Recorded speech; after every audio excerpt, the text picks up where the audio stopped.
Scams from Folktales, a podcast that mixes historical research and tabletop role-playing settings. I'm your host, Timothy Ferguson. This week we look, for Magonomia, at the Anglo-Moroccan Alliance. If we were doing a proper product here, I'd not be the guy to write this. There are at least two guys from the old Ars Magica gang who would be better choices. That being said, there are plot hooks here we can use, so I'd like to flag them for your table. In the Magonoma period, the political centre of Europe is Spain. They're the superpower around which the calculations of all the other powers orbit. This means if you're a minor power, like England, there aren't many things you can do directly to the Spanish. England chooses defensive war, ordnance smuggled to rebellious Spanish provinces, and asymmetric warfare, piracy. But for this strategy to work, they need a heap of gunpowder. At the peak of consumption in the reign, Elizabeth's people get through 100 tons of gunpowder every year. Toward the end of the reign, the recipe for this is 6 parts saltpeter, 1 part charcoal, 1 part sulphur. Charcoal is made locally, sulphur can be found locally and can be bought in bulk in Italy, volcanoes. The English don't, however, have a native source of saltpeter, at least not in bulk. It's only found in bulk in 2 places in Western Europe, Spain, unfortunate that, and Montpellier in France. You can make your own with a mixture of thyme, dung, urine and clay. I believe this technique was only brought into England during Elizabeth's reign. She purchased German books on how to grow niter. Niter and saltpeter are effectively the same thing. So it's an Arabic alchemical secret which gets loose in Germany and her people buy it. Actually, in my notes I've said it's an Arabic alchemical secret, but it's not. The Arabs call niter or saltpeter Chinese snow because it's Chinese that brought it along the Silk Road. There were plans for great manufactories in England. They did build them in Germany. They came to nothing in England. By the end of the reign, about 10% of England's saltpeter comes from manufacture.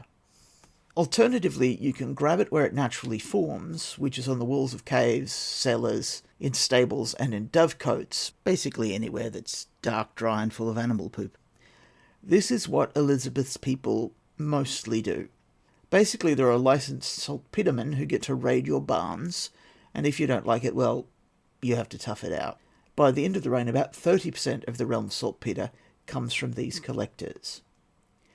The other 60% of the saltpeter, so 60 tons a year, at about the stage when the Armada was cruising about, is imported. The Elizabethans get it from Morocco. They trade naval-grade timber, artillery, and cannonballs for saltpeter. The Spanish, who are slightly to the north of Morocco and have regular wars and piratical clashes with them, hate this. They and the other Catholic powers say that arming the Muslims is deeply morally wrong, but how seriously they take that view varies. The Venetians say it, but they literally don't care. They trade with Muslims themselves. The French say it's terrible, but they like that it stops the Spanish from pushing them around. The Portuguese say it's terrible, but they want to use Moroccan and English armies to take back their capital from the Spanish. In 1585, the Queen grants a trade monopoly to the Barbary Corporation, which has investors through the genteel class of England, and that makes the alliance quite popular there. The leader of Morocco late in the reign is Ahmad al-Mansour. He reigns from Marrakesh, and he collects magical texts. He's very interested in alchemy, for example. He's an ally of England for over 20 years.